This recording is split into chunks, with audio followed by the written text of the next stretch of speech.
EPFO की central board of trustees ने एक महत्वपूर्ण फैसले में पीएफ अकाउंट पर जो इंटरेस्ट पेमेंट मिलता है उसे 8.5% पर कायम रखने का फैसला किया है।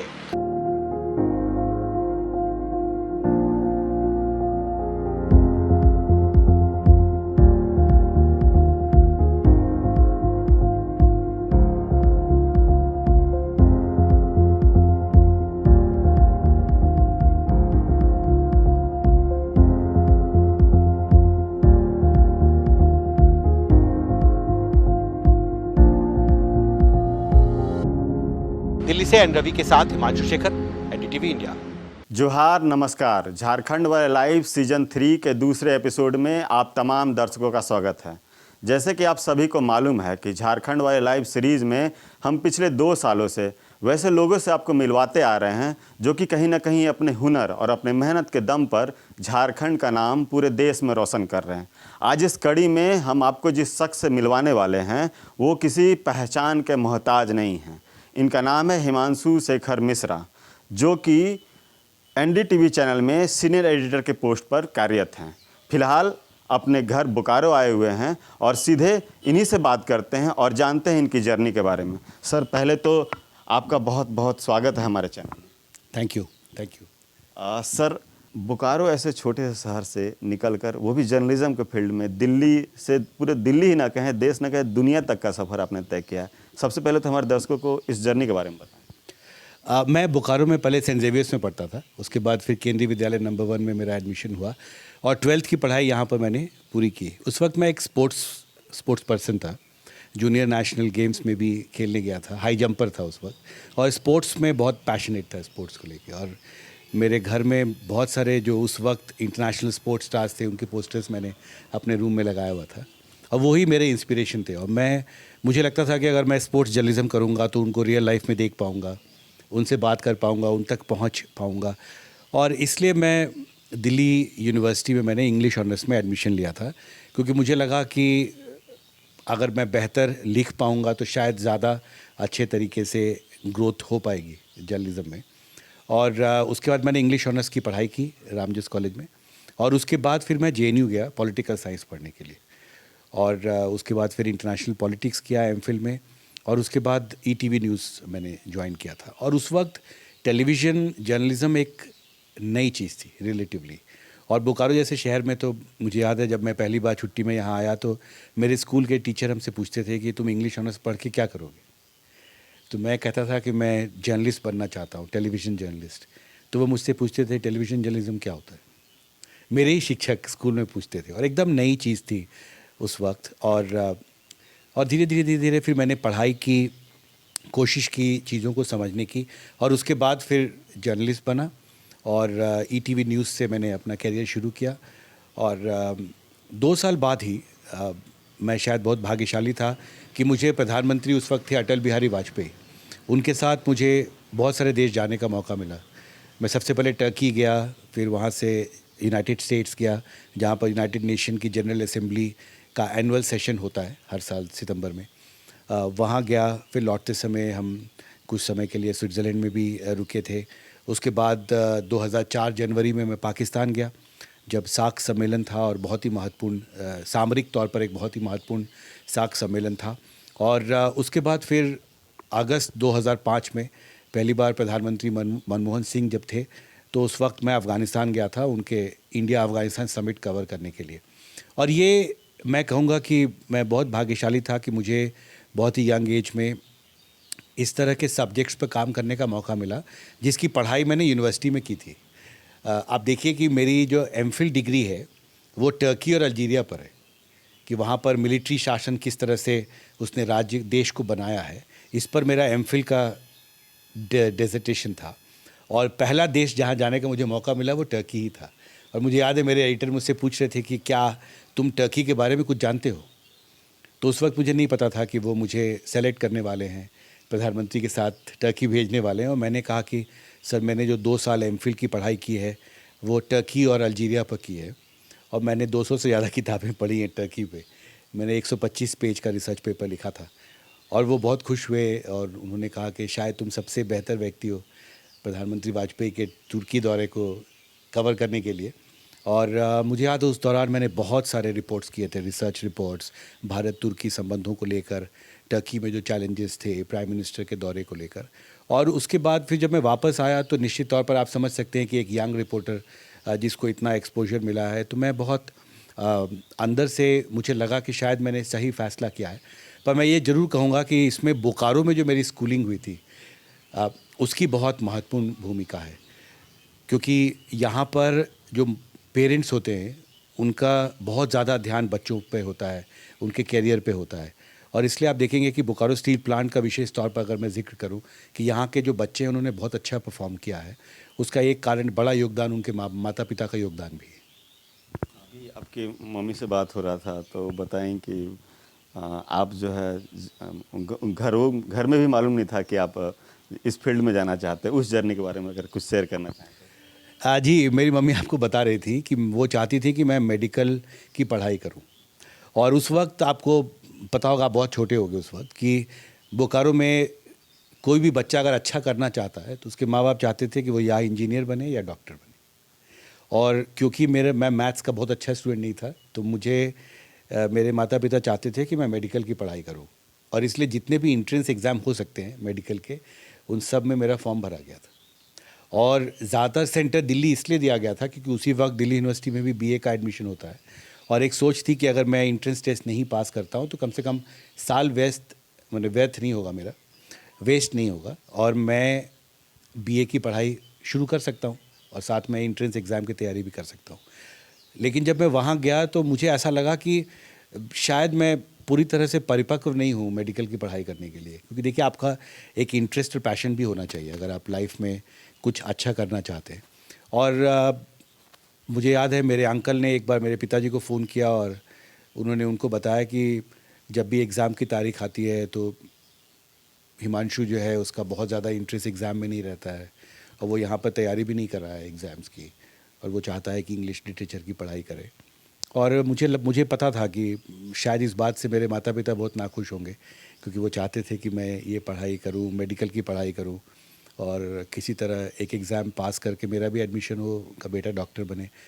और मैं पता नहीं उस वक्त संवाद की कमी रही या जैसा कि आपको मेरी मम्मी ने भी बताया कि हमारे पास टेलीफोन कॉल्स भी नहीं थी, पीएनटी कॉल्स, जिससे कि वो डायरेक्ट मुझसे बात कर सकते थे। तो पिताजी की चिट्ठियाँ एक दो लिखी थी उन्होंने, लेकिन बहुत ज़्यादा उस वक्त मुझे ऐसा लगा कि मुझे स्पेस मिला और मैंने इंग्लिश ऑनर्स में एडमिशन लिया, जबकि मेरे अंकल वहाँ भी चाहते थे कि मैं मेडिकल कॉलेज के लिए तैयारी करूँ दिल्ली जाकर।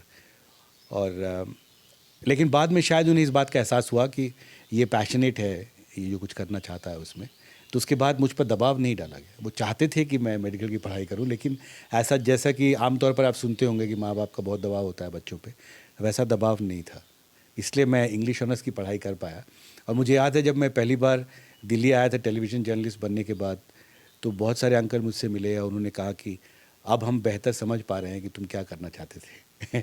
उस वक्त बोकारो में हमारे पास भी इतना नॉलेज नहीं था और हमें लगता था कि अगर ये मेडिकल इंजीनियरिंग नहीं करेगा तो क्या करेगा लाइफ। और मुझे बहुत खुशी है कि अब आज के दिन, अब जब मैं बोकारो आता हूँ और जब लोगों से मेरा नेटवर्क बहुत बड़ा है यहाँ पर, तो बहुत सारे रिएक्शंस मिलते हैं मेरे दोस्तों से कि मैंने आपकी वो स्टोरी देखी थी, आपने वो स्टोरी बहुत अच्छे से की या वो प्रोग्राम बहुत अच्छे से किया। तो बहुत आत्मबल मिलता है, क्योंकि अपने लोग जो यहाँ पे हैं जब वो आपका आत्मविश्वास बढ़ाते हैं तो अंदर से आत्मबल मिलता है। हिमांशु जी, इसी बात पे हम भी आने वाले थे। जैसे कि अभी जो है आप जर्नलिज्म के फील्ड में मतलब इस लेवल पर हैं कि हर कोई झारखंड नहीं, देश नहीं, दुनिया के लोग कभी न कभी आपको टीवी पे देखे ही होंगे। तो जर्नलिज्म में कितनी चुनौतियां हैं और इसको जब आप फील्ड में जाते हैं, लोग आपको रिकॉग्नाइज करते हैं, उस समय क्या कुछ होता है? देखिए, बहुत सारी चुनौतियां हैं क्योंकि टेलीविज़न न्यूज़ इंडस्ट्री बहुत बदल रहा है। देखिए, आप ये इंटरव्यू एक मोबाइल फ़ोन से कर रहे हैं, जो शायद 10 साल पहले किसी ने सोचा भी नहीं होगा कि एक वक्त आएगा जब एक कैमरे की ज़रूरत नहीं होगी, आप एक मोबाइल से रिकॉर्डिंग कर सकते हैं। और इसी मोबाइल से मैं भी 6-7 साल से जर्नलिज्म कर रहा हूँ। मुझे याद है 2016 दिसंबर में पहली बार मैं उत्तर प्रदेश विधानसभा चुनाव कवर करने गया था, एक iPhone 6 Plus फ़ोन लेकर। और आज देखिए 5 साल हो गए और हम 5 साल से मोबाइल जर्नलिज्म कर रहे हैं। और मोबाइल जर्नलिज्म आने से रिपोर्टर के ऊपर रिस्पॉन्सिबिलिटीज़ बढ़ गई हैं, क्योंकि एक कन्वर्जेंस हुआ है टेक्नोलॉजी का। अब रिपोर्टर जो है वो कैमरामैन की तरह भी उसको सोचना है, क्योंकि शूट भी उसको मोबाइल से करना है, उसको रिपोर्टर की तरह कंटेंट भी क्रिएट करना है, उसको इंटरव्यूज़ भी करने हैं प्रोफेशनल तरीके से बिना किसी की मदद लिए, और सबसे महत्वपूर्ण बात कि उसे वीडियो ट्रांसमिट भी करना है कि अगर मैं यूपी में चुनाव कवर कर रहा हूँ मोबाइल फ़ोन से, तो मुझे वो वीडियो जो मैं रिकॉर्ड करता हूँ हर दिन, वो मुझे दिल्ली हेडक्वार्टर भी पहुँचाना है और अच्छी क्वालिटी का फुटेज पहुँचाना है, जिससे कि अच्छे से उसको एडिट किया जा सके। तो टेलीविज़न जर्नलिज्म बहुत तेज़ी से इवॉल्व हो रहा है, और आप देखिए जो सोशल मीडिया प्लेटफॉर्म्स इतने सारे आ गए हैं, हमें न सिर्फ बहुत ही बेहतर तरीके से और बहुत ही तकनीक का बहुत बेहतर इस्तेमाल करके कंटेंट रिकॉर्ड करना है, बल्कि उसको डिसेमिनेट, जिसे आप बोलते हैं, उसका प्रसारण भी बहुत ही सरलता के साथ और बहुत सारे मंचों पर एक साथ करना होता है। ये बहुत बड़ी ताकत है। एक वक्त था जब मैं जर्नलिज्म में आया था, अगर आपकी टेलीविज़न में स्टोरी चली और अगर उस वक्त कोई देख रहा हो आपको, तभी वो रिकॉग्नाइज़ करेगा कि हाँ, हिमांशु शेखर ने ये स्टोरी की। अब आप ज़रूरी नहीं कि आपने एनडीटीवी उस वक्त देखा जब मेरी स्टोरी चल रही थी कि मैंने स्टोरी की। अब मैं स्टोरीज़ के इमेजेस और वीडियो लिंक्स को अपने सोशल मीडिया अकाउंट्स पे शेयर करता हूँ, उसके अलग रिएक्शंस आते हैं। मैं बजट के दिन बताता हूँ, हमारे एक एंकर हैं संकेत उपाध्याय, हम लोग एक बजट का शो कर रहे थे मेरिडियन होटल में, और एक डिस्कशन के बाद एक गैप था दूसरा बुलेटिन शुरू होने में, तो संकेत जी ने ये सजेस्ट किया कि क्यों ना हम आपस में बजट पे एक बातचीत करें कि इस बजट में क्या है और क्या नहीं है, क्योंकि मैंने बहुत सारे ग्राउंड रिपोर्ट्स किया था और हमने वो रिकॉर्ड किया। वो करीब 35-40 मिनट का रिकॉर्डिंग था। ऐसे ही संकेत मुझसे सवाल पूछ रहे थे और मोबाइल से हमारे एक कैमरा सहयोगी ने उसको रिकॉर्ड किया और कुछ मिनटों में उसको यूट्यूब पे अपलोड कर दिया गया, ठीक है। और जब हमने 6 बजे का शो जब ख़त्म हुआ, तब तक मुझे जहाँ तक याद आता है कि 50,000, 60,000, 70,000 इस तरह से उसकी व्यूअरशिप बढ़ती जा रही थी उस कंटेंट की जो हमने इनफॉर्मली रिकॉर्ड की थी, जिसकी कोई प्लानिंग हमने नहीं की थी, पर हमें पता था कि यूट्यूब पे एक मंच है, एक बड़ा मंच है, और हमने वो कंटेंट रिकॉर्ड करके उसको शेयर कर दिया कि जो हम टेलीविज़न पे डिस्कशन कर रहे हैं, क्यों ना हम उसको यूट्यूब पे भी शेयर करें, क्योंकि उसका ऑडियंस अलग है।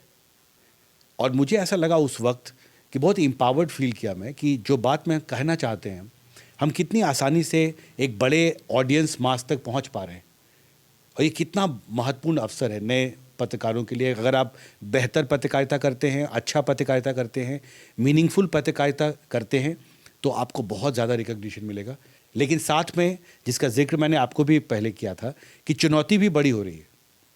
चुनौती ये कि आप गलती नहीं कर सकते।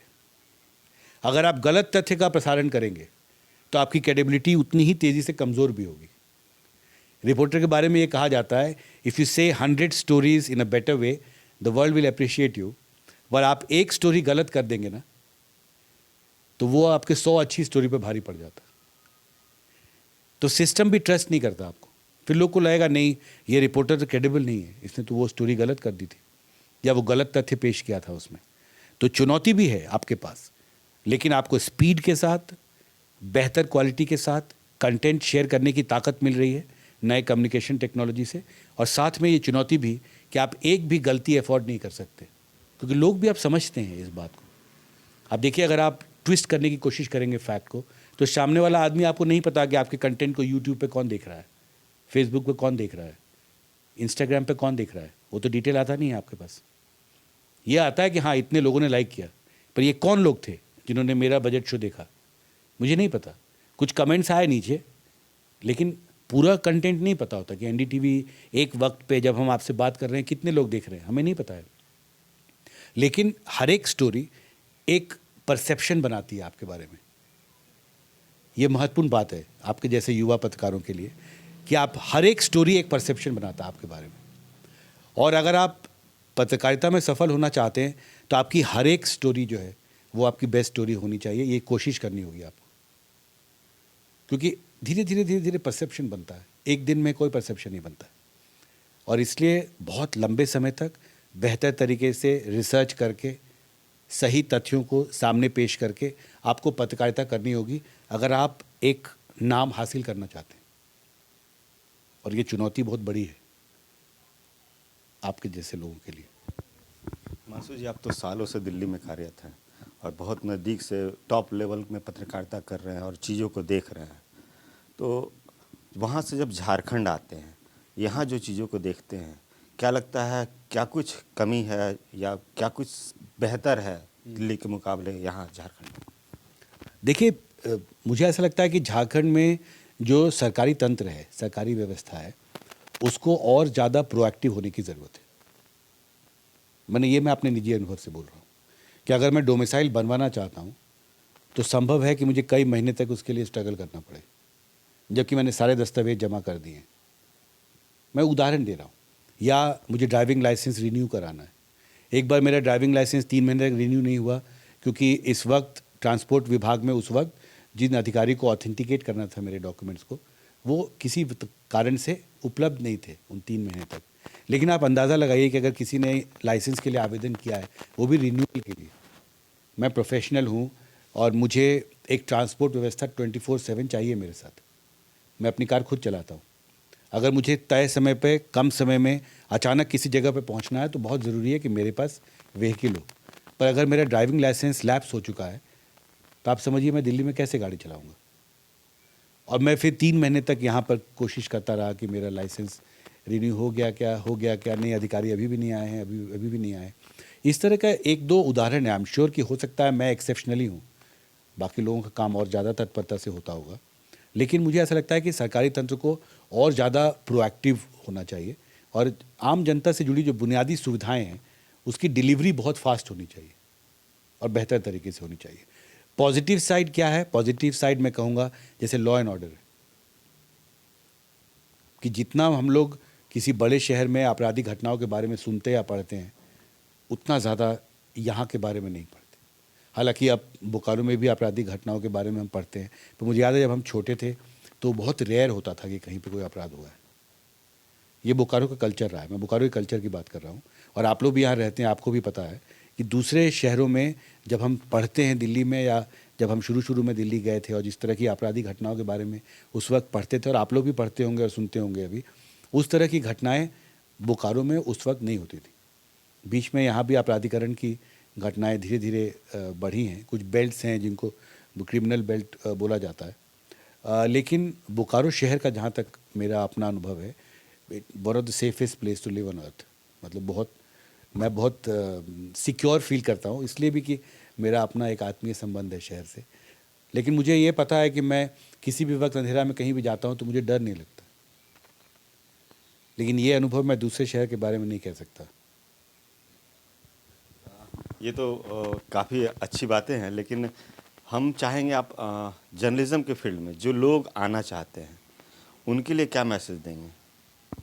देखिए, मुझे ऐसा लगता है कि कोरोना संक्रमण का जो दौर है अब धीरे धीरे कमज़ोर पड़ता जा रहा है, और अब बहुत सारी चीज़ें जो पिछले 2 साल में मीडिया इंस्टीट्यूशंस करना चाहती थी अब कर पाएंगे। देखिए, बहुत सारे लोग हैं जो निवेश करना चाहते थे इस सेक्टर में और उन्होंने अपने फंड्स को रोक के रखा था क्योंकि संक्रमण का दौर था। अब धीरे धीरे जो कंपनियां नया निवेश करना चाहती हैं वो फिर से नया निवेश करना शुरू करेंगे। ये एग्जिस्टिंग कंपनीज़ के लिए भी है और जो नई कंपनियां, जो लोग नए सेक्टर में आना चाहते हैं उनके लिए भी है, क्योंकि हमको पता है कोविड के दौरान आर्थिक संकट बहुत बड़ा था और उसमें कोई भी आदमी नया निवेश किया हो इसकी संभावना बहुत कम है। तो मीडिया स्पेस में मुझे लगता है कि जो जिसको हम लोग बोलते हैं इमर्जिंग पोस्ट कोविड वर्ल्ड, यानी जो कोरोना संक्रमण के दौर से बाहर निकलने की कोशिश दुनिया कर रही है, वो दौर धीरे धीरे मजबूत हो हम उम्मीद करते हैं, भगवान करे ऐसा हो। और इसलिए नया निवेश करना बहुत ज़रूरी है भी, और वो नया निवेश होगा भी। और इसका मतलब है कि जो लोग युवा हैं, जो नए लोग हैं, जो अच्छा जर्नलिज्म करना चाहते हैं, मुझे लगता है कि अब उनके लिए धीरे धीरे 2-3 महीने बाद अवसर और धीरे धीरे सुधरते जाएंगे और कोरोना के पहले जैसी स्थिति थी उस स्थिति की तरफ हम बहुत तेज़ी से बढ़ेंगे अगर कोई नया वेव नहीं आता है कोरोना का तो। और इसका ये बहुत महत्वपूर्ण मतलब ये भी है कि आप देखिए बहुत सारी नई टेक्नोलॉजी का इस्तेमाल भी हो रहा है। जैसे एक उदाहरण के लिए ड्रोन टेक्नोलॉजी, आप देखेंगे जो यूपी में चुनाव हो रहा है उसमें ड्रोन का भी इस्तेमाल कर रहे हैं कुछ न्यूज़ चैनल्स, आपने देखा होगा। और बार बार अभी सरकार की तरफ से भी कहा गया कि हम चाहते हैं कि भारत एक ड्रोन मैन्युफैक्चरिंग का हब बने, यानी ड्रोन का ज़्यादा से ज़्यादा इस्तेमाल हर एक चीज़ में हो, सिंचाई में हो, खेती में हो, से लेके हर सेक्टर में जहाँ भी कानून व्यवस्था के लिए ड्रोन का इस्तेमाल हो रहा है, हाईवे सिक्योरिटी के लिए होता है, तो मीडिया में भी उसका इस्तेमाल ज़्यादा से ज़्यादा होगा। बहुत सारे दोस्त हमारे हैं जिन्होंने पोर्टल शुरू किया है, उसमें वो अपनी कमेंट्री भी देते हैं, अलग अलग फीचर्स देते हैं। और कुछ ने कहा कि हमें इतनी कमाई हो जाती है जितना पहले मुझे न्यूज़ चैनल में नहीं मिलता था। तो एक इसको आप बोलते हैं ना, जिस लाइक अ स्टार्टअप, जिसको प्रधानमंत्री बार बार बोलते हैं कि हम स्टार्टअप कल्चर को और बढ़ाना चाहते हैं, तो मीडिया में स्टार्टअप्स का स्पेस बढ़ता जा रहा है विथ कम्युनिकेशन टेक्नोलॉजी के इस्तेमाल से। कम्युनिकेशन टेक्नोलॉजी नए नए प्लेटफॉर्म्स क्रिएट कर रही है। नए नए प्लेटफॉर्म्स क्रिएट करने से नए नए मीडिया सेक्टर में एंटरप्रेन्योर्स खड़े हो रहे हैं, नया नया मंच बन रहा है, नए नए टाइप्स हो रहे हैं। और आप देखिए कितना आसानी से एक मोबाइल फ़ोन से हम ये इंटरव्यू कर पा रहे हैं, और आपको कुछ मिनट लगेंगे इसको यूट्यूब पे अपलोड करने में। तो ये जो स्पीड है और ये जो मौका है, यही युवाओं को इसी पे टारगेट करना चाहिए। तो इस तरह का स्किल बेस धीरे धीरे डेवलप हो रहा है, और मुझे लगता है कि युवा हैं जो कि बहुत क्रिएटिव हैं, जो बेहतर तरीके से कंटेंट क्रिएट कर सकते हैं और बहुत स्पीड से कर सकते हैं, उनके लिए तो बहुत अच्छा मौका होगा इस पोस्ट कोविड वर्ल्ड का जो दौर शुरू होने वाला है उसमें। अंतिम सवाल हिमांशु जी, आप तो मतलब सालों से दिल्ली में हैं, कई बार विदेश भी जा चुके हैं कवरेज में, मतलब, लेकिन जब बोकारो आते हैं क्या कुछ अंतर समझ में आता है पहले के बोकारो अब के बोकारो में, इनफैक्ट राजधानी राज्य झारखंड इसमें? देखिए, मुझे लगता है कि लोगों की सोच बदली है। बोकारो बहुत ही प्रोफेशनल जगह लगने लगा है। जब मैं सिटी सेंटर जाता हूँ, मैं देखता हूँ वहाँ पे जो स्टूडेंट्स हैं उनमें एक अर्जेंसी दिखाई देती है। वो सब एक पर्पस लेके आए हैं यहाँ पे। उनको 1-2 साल पढ़ाई करनी है, उनको इंजीनियरिंग का एग्ज़ाम क्रैक करना है, मेडिकल का एग्ज़ाम क्रैक करना है, और वो प्रोफेशनलिज्म शहर में दिखता है। हालांकि एक तबका है जो पहले बोकारो स्टील प्लांट में काम करता था और रिटायरमेंट के बाद लोग यहाँ बस गए हैं, वो भी एक बहुत बड़ा तबका है यहाँ पर।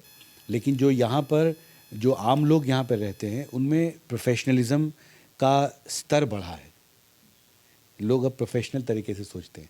मुझे ऐसा लगता है कि जब मैं यंग था शायद उतना समझता भी नहीं था कि बोकारो का कल्चर क्या है, लेकिन अब धीरे धीरे मैं जब वापस बोकारो आता हूँ और लोगों को देखता हूँ और यहाँ के लोगों से जब बात करता हूँ, तो एक एलिमेंट ऑफ प्रोफेशनलिज्म दिखता है। तो ये एक नया ऑफिस स्पेस बन रहा है, और मुझे लगता है कि झारखंड में जैसे जैसे टेक्नोलॉजिकल एडवांसमेंट हो रहा है, इंफ्रास्ट्रक्चर जो इंटरनेट फैसिलिटीज़ हैं वो और बहुत ही बेहतरीन हो चुके हैं, और 5G नेटवर्क हर तरफ उपलब्ध हो चुका है। तो अब तो बहुत सारे लोगों के लिए एक नया मंच यहाँ पर तैयार हो रहा है। और देखिएगा कि आप बहुत सारे लोग जो एक समय बोकारो को छोड़ के झारखंड के बाहर जाते थे काम करने के लिए, वो लोग अब वापस आने को तैयार हैं। वो वापस आके बोकारो में बसना चाहते हैं, क्योंकि उन्हें अपने शहर में वापस आने में अच्छा लगता है। उन्हें लगता है कि अब विदेश में रहने से बहुत ज़्यादा उनको फ़ायदा नहीं होने वाला है, क्योंकि जो काम वो विदेश में रह के कर रहे हैं वो काम वो बोकारो में रह के भी कर सकते हैं। बहुत सारे ऐसे जॉब्स हैं। वर्ल्ड बैंक प्रेसिडेंट ने ये कहा था कोविड-19 संक्रमण के दौर में कि इस संकट की वजह से बहुत सारे जॉब्स हैं वो विलुप्त हो जाएंगे, लेकिन बहुत सारे नए जॉब्स क्रिएट होंगे।